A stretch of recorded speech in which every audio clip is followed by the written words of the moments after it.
Pour le Conseil des ministres de ce 1er octobre 2025, le président de la République a entamé sa communication par la rentrée scolaire 2025-2026. Vous savez, c'est un moment important de notre calendrier national. En ce sens, il a donné la date de rentrée qui est le 6 octobre pour les enseignants et le 8 octobre pour les élèves. Il a demandé au Premier ministre de résorber les abris provisoires, mais également qu'on puisse revoir le système éducatif de manière à ce qu'il puisse répondre aux réalités de l'heure, notamment sur le numérique, les langues nationales, les langues étrangères aussi, comme l'anglais, mais aussi qu'il puisse reposer sur nos valeurs, mais aussi sur nos cultures. Sur son deuxième point, il a évoqué la nouvelle politique agricole, mais aussi la promotion du consommé local. Il a félicité le gouvernement pour la campagne agricole à succès qui a eu lieu cette année. Et en ce sens, il a demandé, notamment au ministre en charge de l'agriculture et de l'élevage, mais aussi le secrétaire d'État en charge des coopératives paysannes, de pouvoir retravailler le programme des domaines agricoles communautaires, mais aussi d'accélérer la mise en place des coopératives agricoles.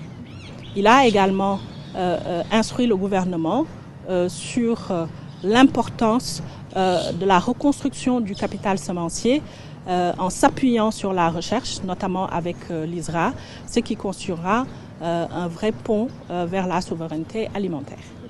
Comme vous le savez, le mois d'octobre coïncide avec le mois du consommé local. Le président de la République a instruit le ministre de l'Industrie et du Commerce pour mettre en œuvre tout ce qui sera nécessaire pour une bonne organisation de ce mois avec l'implication de l'ensemble des parties prenantes et pour qu'on puisse avoir vraiment une meilleure valorisation du Made in Sénégal.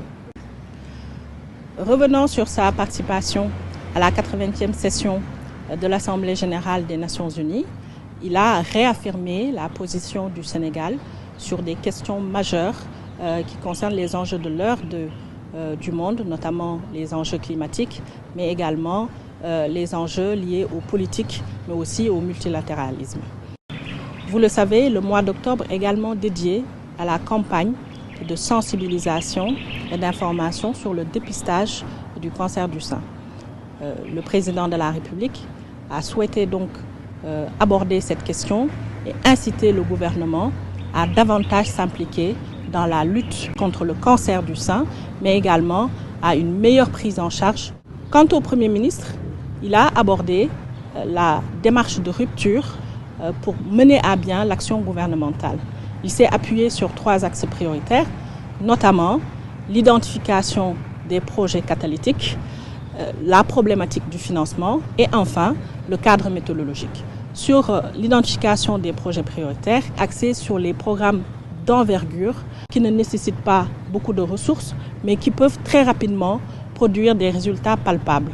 Pour financer ces projets prioritaires, le Premier ministre a exhorté le gouvernement à prioriser donc, les ressources endogènes avec des mécanismes de financement innovants, mais également à mieux promouvoir les partenariats publics-privés. Il y a également les plateformes de crowdfunding qui peuvent être de vrais leviers qui peuvent permettre d'avoir des ressources additionnelles. Et pour finir, pour la mise en œuvre de ces projets, le Premier ministre exhorte à un cadre méthodologique de travail qui va permettre un suivi rapproché de chaque projet et en ce sens, un document de cadrage sera mis en place pour chaque secteur. Il a également évoqué une plateforme de suivi-évaluation à temps réel intégrée qui permettra un pilotage global de l'ensemble de ces projets prioritaires.